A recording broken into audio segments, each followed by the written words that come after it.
Good morning बेटा। आज हम लोग विविध कार्य करेंगे बैंकों के। ठीक है, बैंकों के कार्य आपको बताए थे। एक तो प्रमुख कार्य होते हैं, एक एजेंसी संबंधी कार्य होते हैं, और तीसरे होते हैं विविध कार्य, माने मिसलेनियस, जितने भी और अलग से कार्य होते हैं। तो उपयुक्त कार्यों के अतिरिक्त बैंक निम्नलिखित सामान्य उपयोगी कार्य भी करते हैं। तो पहला कार्य क्या होता है उनका? मूल्यवान वस्तुओं को सुरक्षित रखना। माने बैंक आपको कुछ चार्ज लेके लॉकर की सुविधा प्रदान करते हैं, जिसमें आप अपना जरूरी सामान रख लेते हैं।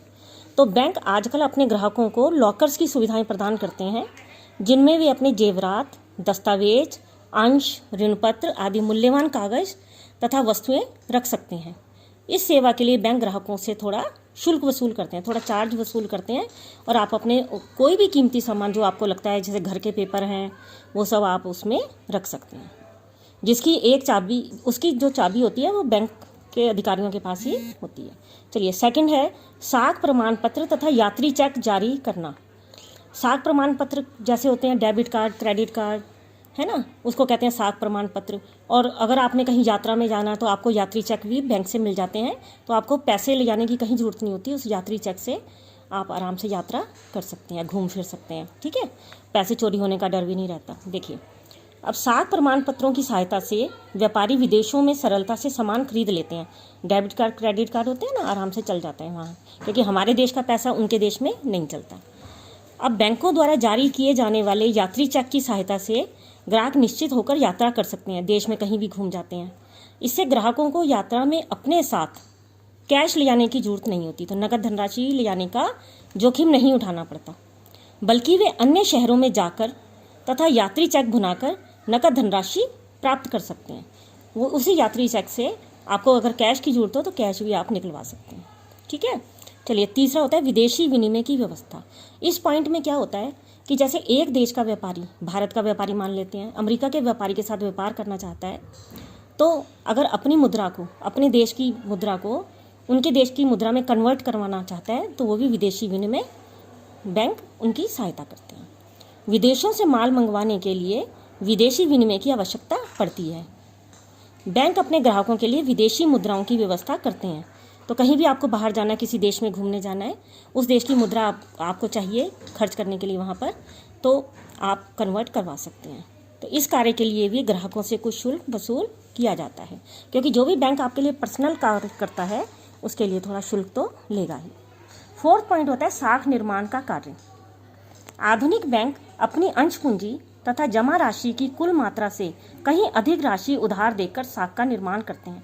इस पॉइंट का मतलब क्या होता है कि जितना पैसा जमा होता है, 5 तरह के खातों से पैसा जमा हुआ, उनमें से अब सबके सब एक साथ पैसा निकलवाने तो आते नहीं है, तो उन लोगों को दूसरे उस पैसे में से कुछ पैसा 20% मान लो रख के 80% आप उनको उधार दे देते हैं। ठीक है, और उस 80% को भी जब उधार दिया तो सब लोगों ने एक साथ तो नहीं निकाला, तो उसमें से भी और पैसा उधार दिया जा सकता है। तो इसलिए कहावत क्या बनी है बैंकों के लिए, इसलिए कहा जाता है कि बैंक उस जगह पर काटते हैं जहाँ पर वह बोते नहीं हैं, तो ज़्यादा पैसा वो ऋण के रूप में दे देते हैं। पांचवा है समाशोधन गृह का कार्य। देश के प्रमुख बैंक स्टॉक में समाशोधन गृह का कार्य भी करते हैं तथा सौदों के भुगतान में सहायता देते हैं। समाशोधन गृह का मतलब होता है कि जैसे 4 लोगों से मुझे कैश लेना है और 4 लोगों को ही देना है, तो उन लोगों की इस तरह से बैंक के लेन देन हो जाते हैं कि आपको कैश देना ही नहीं है, उस कुछ इस तरह से कन्वर्ट करवा देते हैं, तो थोड़े से थोड़े कम एंट्री में ही आपका लेन देन हो जाता है, उसे कहते हैं समाशोधन गृह। चलिए, 6 पॉइंट है व्यक्तिगत साख की सुविधा। पाश्चात्य देशों में, मतलब जो फॉरेन कंट्री है, बैंक अपने ग्राहकों को दैनिक उपयोग की बहुमूल्य वस्तुएं जैसे टीवी, फ्रिज, एसी, इसको खरीदने के लिए उदार ऋण उपलब्ध कराते हैं। वर्तमान में भारत में भी अधिकांश बैंक ये सुविधा प्रदान करने लगे। मान लीजिए कोई मिडिल क्लास फैमिली है, लो मिडिल क्लास फैमिली, उनको टीवी, फ्रिज चाहिए, एसी चाहिए, तो क्या होगा, वो लोग ऐसी चीज़ें खरीद सकते हैं किस्तों पर बैंक से लोन लेके। 7वां होता है प्रशिक्षण देना, ट्रेनिंग देना।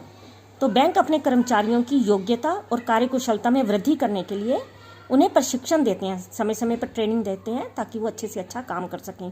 किसी को कंप्यूटर की नॉलेज नहीं है तो कंप्यूटर की ट्रेनिंग दे दी, है ना, इससे बैंकिंग सुविधाओं में सुधार होता है।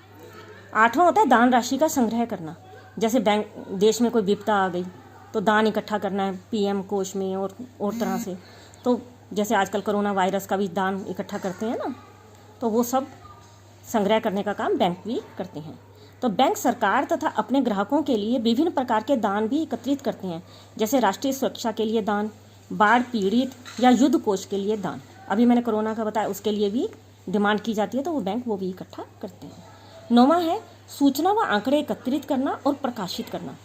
तो देश का केंद्रीय बैंक कौन सा होता है? भारतीय रिजर्व बैंक। मुद्रा, कृषि, उद्योग, व्यापार, बैंकिंग संबंधी आंकड़े एकत्रित करके उन्हें प्रकाशित भी करते हैं। पहले तो जमा करते हैं उन्हें और फिर उन्हें निकालते भी।